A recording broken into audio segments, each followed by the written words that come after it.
നിലവിൽ ഇതുവരെ നിയമന നിരോധനം വന്നിട്ടുണ്ട്. ട്രഷറി നിരോധനമില്ലാത്ത 10 വർഷമല്ലേ കടന്നുപോയത്?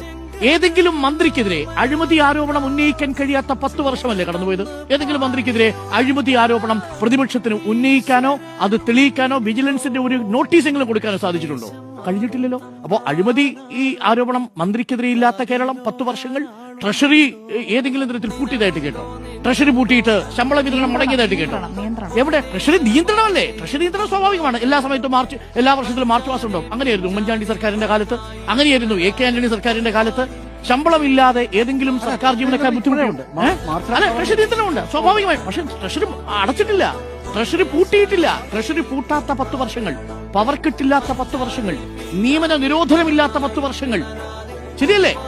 കഴിഞ്ഞ 10 വർഷം കൊണ്ട് സാക്ഷാൽ പ്രതിപക്ഷ നേതാവ് തന്നെയാണ് പറയുന്നത്, കേരള സർക്കാർ കഴിഞ്ഞ 10 വർഷം കൊണ്ട് ആകെ 4,71,000 വീടല്ലേ വെച്ചു കൊടുത്തത്. അത്രയുമാണ് വെച്ചു കൊടുത്തത്. UDF 5002 വീടുകളാണ് 5 വർഷം കൊണ്ട് വെച്ചു കൊടുത്തത്. ഈ കണക്ക് നമ്മുടെ മുന്നിലുണ്ട്. ഇതാണ് യഥാർത്ഥത്തിലുള്ള വജ്രായുധമായി സർക്കാർ ഉപയോഗിക്കാൻ പോകുന്നത്. വിവാദങ്ങൾക്ക് പിന്നാലെ സർക്കാർ പോകില്ല.